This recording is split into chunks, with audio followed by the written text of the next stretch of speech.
Do you ever feel like your mind works against you? You prepare to do something you love, whether it's a competition, a performance, and on the day, it's like your body doesn't want you to do it. You're sweating, shaking, butterflies in the stomach. This is not you, it's your old coding. In this video, we're going to talk about some of the brain wiring that is keeping you from exploring your full potential and how you can train yourself to react differently than what you have been programmed to do. Grow your dance, step by step. If you're interested in how psychology can unlock your potential, make sure you subscribe. Every Friday we post new content, and this way you never miss any videos from us. And if you would like to stay connected, make sure you follow us on Instagram and TikTok. We post multiple times a week and we love to interact with you.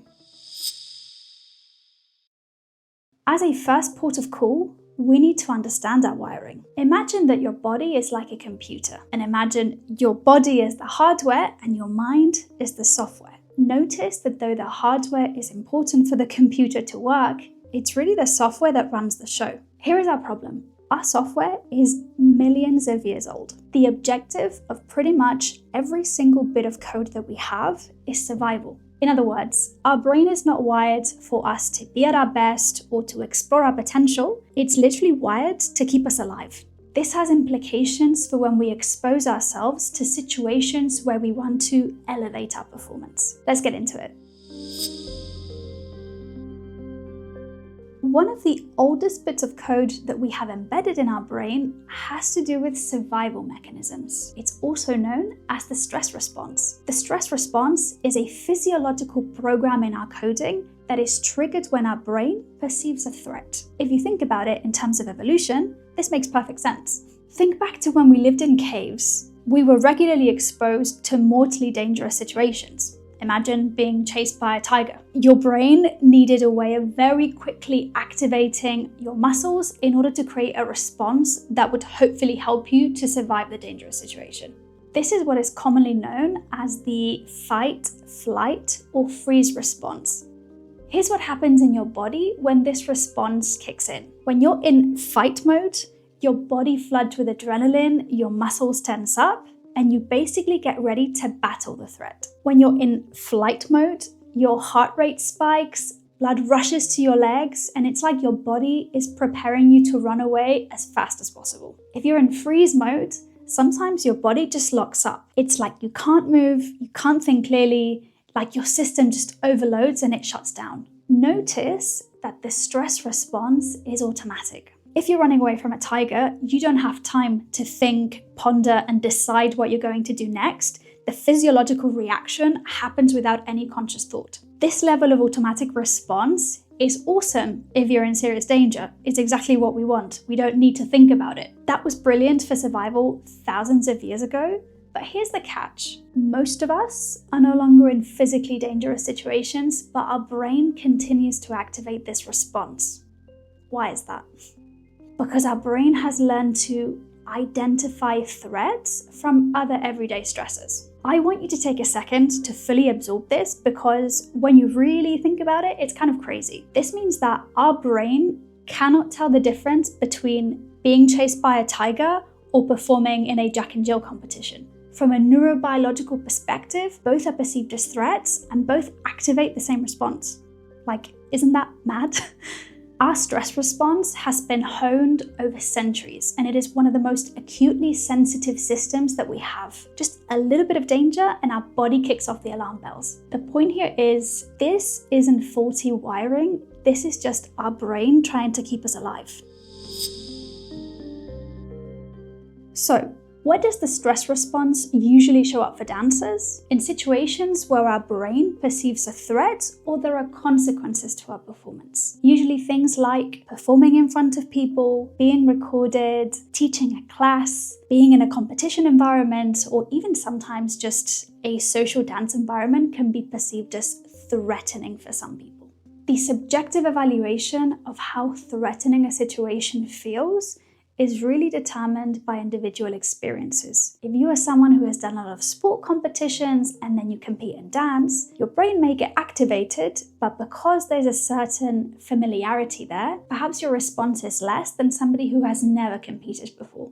Take a second and think about how the stress response shows up in your body. Think about a time on your dance journey where you felt your nervous system take over. What did your body do? Maybe it was your heart racing, maybe you got the shakes, maybe you were sweating, maybe you felt butterflies in your stomach.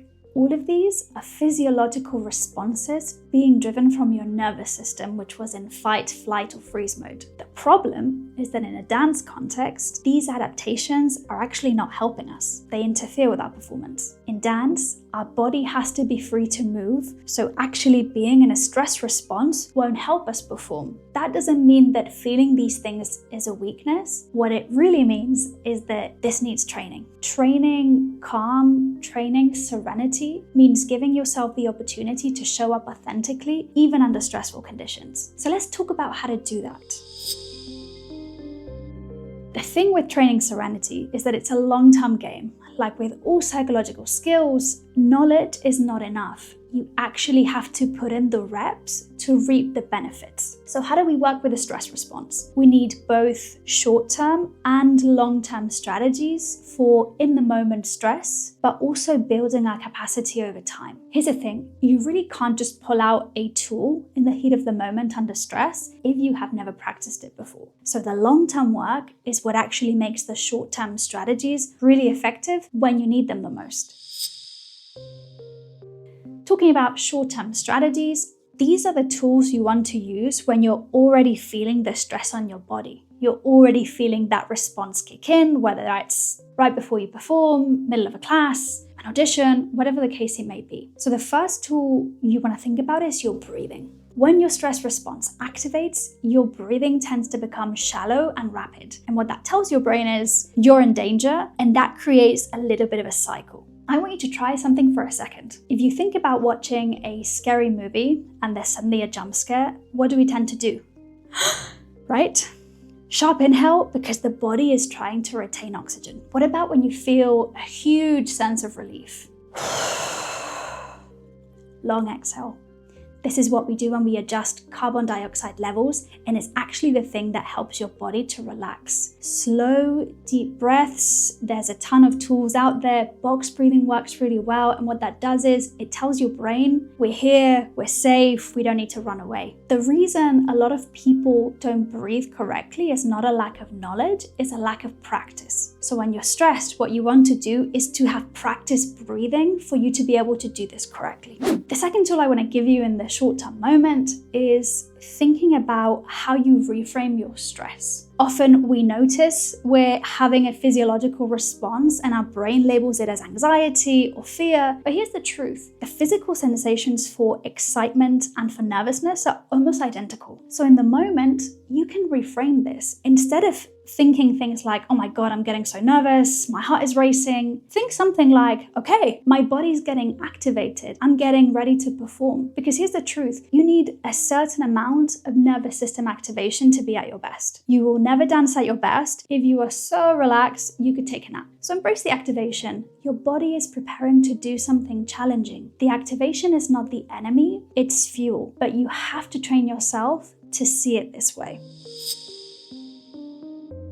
This brings us to the long-term work, and I promise you, this is the hard bit because it's really about consistency, but it's also where we reap the most benefits and the most results over time. So you want to build a strong foundation. The short-term strategies will only work if you have practiced this beforehand. A super useful tool, I also use it myself, is journaling. And journaling generally will serve you to understand your internal dialogue. You need to know how you talk to yourself in moments of stress in order to impact that dialogue. So it's really about trying to understand what is my own inner voice saying. Easy way to do it. Identify a part of your day where you felt a strong emotion, whether that was anxiety, anger, frustration. Ask yourself, what is the story I'm telling myself about what's happening? And then just write it down. I really recommend you write it kind of analogically. You can write it on your phone, digitally or laptop, whatever, but it's so much more satisfying. What this will help you to do is to practice awareness of your thoughts. You're not judging your thoughts. You're not analyzing whether they're good or bad. You're just observing them. Why? You are not your thoughts. You are just the person observing them. So the more you journal, the more insight into yourself you will have. You'll notice patterns, you'll notice triggers, you'll start to see, oh, this is interesting. Every time I'm about to perform, I tell myself I'm not ready. How interesting. Once you see the pattern, you can start to change it. But you cannot change what you are not aware of. The other thing that you need to do daily, and this will shock you profoundly, is practice breathing. And you're going to think, okay, I breathe every day already. Of course you do, otherwise you wouldn't be here. But if you only practice proper breathing when you're stressed, it won't work. Your nervous system needs to learn to understand what it feels like when you're calm and what is the best way to get there. So my recommendation is you spend, even if it's a couple of minutes a day, being really intentional about practicing deep, slow breathing. Belly, ribs, chest, right? So when you're backstage and your heart is racing, your body already knows what to do. And if this sounds obvious to you, take a look at this. When Simone Biles, who is a world champion, Olympic athlete, and she competed at the highest level of her sport, what did she do? She took time to regulate her breathing. She didn't just start doing this on the day because she felt like it. This is a skill that she practiced as part of her training. I think if Simone Biles can do it, so can we.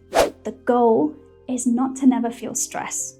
Stress is part of our life, and the stress response is hardwired into us. Thank God it is. It kept us alive. The goal is to be able to show up authentically even when that response is activated, to stay present, to stay connected to yourself and to your artistry, even when that old code is telling you to run. You can only do that if you have put in the work.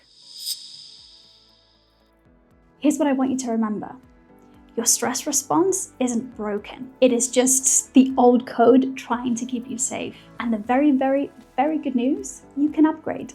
You can train your nervous system to do the work with you instead of against you. But you have to do the work before you need it. You cannot wait until you're backstage with your heart racing to start learning these skills. That's too late. Start right now. Start today. Start with 5 minutes of journaling before you go to bed.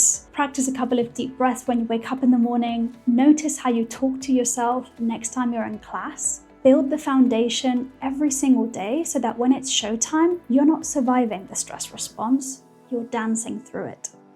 Your mind can be your greatest ally. You just have to train it. If this video helped you and you want to keep learning how psychology can support your dance journey, there's another video waiting for you right here. I'll see you there.